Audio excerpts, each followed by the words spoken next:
कुल में एक तो मेरा जो घर है ना, मेरे अगल बगल में सारे मुस्लिम परिवार है। तो हमारे घर में ईद भी मनती थी, हमारे घर में और भी त्योहार होते थे। मेरे घर में ईद के दिन खुद का खाना नहीं पकता था, सारे मुस्लिम परिवारों से मेरे यहाँ खाना आ जाता था, क्योंकि मेरे परिवार, हम रहते वहीं है, मेरा घर वहीं है, मेरे यानी 5 कदम के बाद मुस्लिम परिवार है। जब मुहर्रम निकलता था तो हमारा कंपलसरी होता था कि उससे नीचे से निकलो, जैसे परिक्रमा करते हैं ना मंदिरों में, ताजिए के नीचे। हाँ, तो ताजिए के नीचे से निकलो, हमें सिखाया जाता था। तो मैं उस दुनिया से पला बड़ा हूँ। आज भी मेरे बहुत सारे दोस्त हैं पुराने। दूसरा, 2002 के बाद मेरी छवि बहुत खराब हो गई, खराब कर दी गई गोधरा के बाद। तो मैंने सोचा भाई जरा रियलिटी जाननी चाहिए। तो मैंने हमारे 30 कार्यकर्ताओं का, युवाओं का एक ट्रेनिंग कैंप किया और उनको सर्वे करना सिखाया। गए, पूछते थे कि आप बताइए दिवाली कैसी है। नहीं यार, दिवाली बहुत अच्छी है। ये मैं 2002 की बात कर रहा हूँ। हाँ, मैं अभी आपसे पूछने वाली थी। 2002 की बात कर रहा हूँ। अच्छा। बोले दिवाली बहुत अच्छी है। फिर वो कहता था, उसको जरा चुभने के लिए वो कहता था, लेकिन मोदी बैठा है यार, दिवाली, हे मोदी का नाम मत लो। ये बच्चा होता था उनका, बोले इसकी माँ सुनेगी ना तो मुझे रात को खाना नहीं देगी। बोले क्यों? अरे बोली मोदी नहीं आया ना तब तक ये स्कूल नहीं जाता था। तो अपने रिश्ते मुसलमानों संग कैसे हैं, पीएम मोदी के इसको लेकर उन्होंने खुलकर बातचीत की और जैसे ही उनका ये बयान सामने आया उसके बाद से ही राजनीतिक बयानबाजी भी काफी तेज हो गई है। क्या कुछ कहना है आपको दिखाते हैं।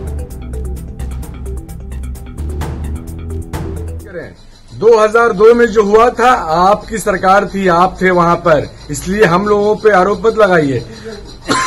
आप वोट मांग रहे हैं अभी। 5 काम पर आप जो हैं 5 काम गिनाइए 10 वर्षों में जो आपने जो काम किया। आप तो खुद जब भाषण दे रहे हैं आपको एहसास हो चुका है कि आप हार रहे हैं, तो समाज को बांटने की कोशिश कर रहे हैं। मोदी जी, आपसे आग्रह है, आपके लोगों से आग्रह है, भारतीय जनता पार्टी से आग्रह है, 5 काम गिनाइए। महंगाई की बात करिए, रोजगार की बात करिए, महिलाओं की बात करिए।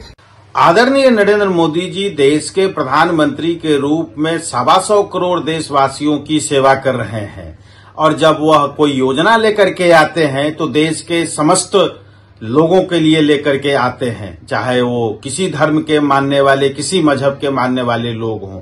जिस प्रकार से उन्होंने अपने पूरे 10 वर्षों के कार्यकाल में देश के लोगों को सेवा किया है, अवसर दिया है, इससे स्पष्ट है कि देश के सभी 125 करोड़ वासियों के लिए वो काम कर रहे हैं, चाहे हिंदू हो, मुसलमान हो, सिख हो, जैन हो, पारसी हो, सभी धर्म के लोगों के लिए समान रूप से काम कर रहे हैं। माननीय प्रधानमंत्री श्री नरेंद्र मोदी जी पूरे देश के अभिभावक हैं। ऐसे अभिभावक जो परिवार के हर सदस्य का ख्याल रखते हैं। यह सिर्फ कहने की बात नहीं है, बल्कि माननीय प्रधानमंत्री जी के व्यवहार में भी दिखता है। केंद्र सरकार की कल्याणकारी योजनाएं सिर्फ हिंदुओं के लिए नहीं है, बड़ी संख्या में मुस्लिम समुदाय के लोग भी लाभान्वित हो रहे हैं। 3 तलाक कानून को खत्म करने से आज लाखों मुस्लिम महिलाओं का जीवन बर्बाद होने से बचा है। लेकिन कुछ लोगों ने हमेशा देश और समाज को धर्म के जज्बे से देखा, एक धर्म के लोगों को दूसरे धर्म के खिलाफ भड़काया। पीएम मोदी की नीतियों की गलत व्याख्या कर मुस्लिम समुदाय के लोगों को गुमराह किया। पीएम मोदी की छवि खराब करने की कोशिश की गई। पीएम मोदी ने न्यूज चैनल के साथ बातचीत में स्पष्ट शब्दों में कहा है कि मैं जिस दिन हिंदू मुसलमान करूंगा उस दिन सार्वजनिक जीवन में रहने योग्य नहीं रहूंगा। भाई ऐसा क्या है कि प्रधानमंत्री जी को हर बातों का यह एहसास और अनुभव चुनाव के वक्त ही होता है?